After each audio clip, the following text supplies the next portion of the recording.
do you have a price prediction for ETH at the peak of this respective bull run? Yeah, I mean, I think it goes over 20,000, and I have done for a long time. And there's a potential for even further because of the staking dynamics and stuff. But my general view is that it goes to 20,000. That was, and I say that with a relative level of confidence. That's just a repeat of what Bitcoin did in 2017. It kind of overlays pretty well. It's not perfect. It was perfect for a while. The charts were like spooky tick for tick. Now they're not, but contextually kind of makes sense for me. It's only a 4x from here. I mean, we've seen Bitcoin do 4x in, or ETH last cycle did, 4x, 5x, 6x in the last month of the year. So who knows? I think the cycle extends anyway. I think it's not going to be the same Bitcoin halving cycle that we've seen. I think it's changed because of the nature of people who are in the market now as well, with the institutions coming in and others. So yeah, I think it goes further and higher than most people imagine. Do you see the cycle extension going to maybe mid next year to blow off top is in mid next year or beyond that? I think mid next year.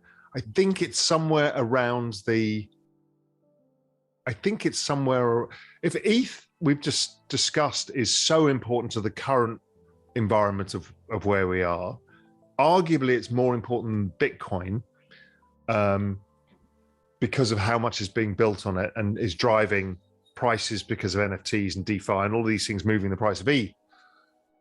Then the ETH 2.0 staking, whenever that happens, and not the staking, the release of ETH 2.0, I think around that is the moment, because you kind of know. I know I've been arguing a bit on Twitter about this. I've always said that the moment it's released is probably a buy the rumor, sell the fact. And everyone's like, yeah, but my ETH's already going to be locked for a longer period. But I can front run you because I know you have to sell your ETH. You might sell your ETH as soon as you're unlocked. So why would I give you the benefit of higher prices to sell into? Markets know positions. So there's nothing worse than ETH 2.0 out, you're still locked, and I get to sell because I didn't stake, and you're trapped watching the prices fall. Let's talk about markets love pain. Yeah, and I know you've talked about it too, that the little guy gets to front run a lot of the institutions this time around. Yeah, I mean, all the way through, the little guys have front run the institutions. I mean, I've launched this Exponential Age Asset Management, which is a fund of hedge funds that invests in crypto hedge funds. There's a lot of people like, why didn't you let the little guys in? I'm like, I can't legally because of the law, and I understand that it's unfair. And yes, I'm doing some other projects that will help that. But don't you understand, me bringing in new money into the hedge fund space in crypto drives up the value of your tokens, and you are front running them, just as I promised you would. What are your thoughts on Bitcoin's adoption and also a price prediction for this bull run peak? Bitcoin's adoption is relentless for different reasons. It's a great balance sheet asset. It's a savings asset. It's a long-term vehicle. It has that, incredible qualities to it. And I think adoption just continues relentlessly over time. So I don't see any change to that whatsoever. Even if the layer 2 doesn't really take off, even if they don't build smart contracts on it, I don't think it matters. I think Bitcoin has its value proposition and people are pretty comfortable with it. And it's very different to Ethereum. It stands in its own, and it's universally accepted for what it is. So my price prediction is, I still think it gets to about somewhere between 200,000 and 300,000. But it has traded terribly. It has traded terribly since March. We broke new highs, still can't really break higher. We don't get a retail acceleration point.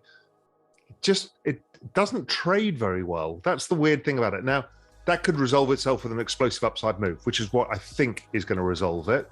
But it really has not traded well this year. It's basically gone nowhere all year since the beginning, since March. Well, look, I mean, I'm looking at my screen. As of today, Bitcoin is up 95% this year. Ethereum's up 517% this year.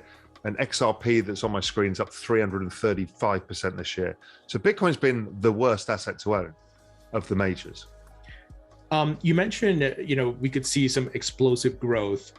What do you think might be the catalyst for that? Is it more inflation concerns? Could it be adoption by other smaller? No, this whole space is driven by adoption and new entrants. The number of active wallet addresses has remained below peak and when price got to peak. So what we're not seeing, and the number of new wallets is still, the seven-day rate of change is still relatively low. So what we haven't seen is headlines of Bitcoin goes to new highs, up 50% in a month, that drives in retail and panics in institutions. So we've been missing that, and I think it comes.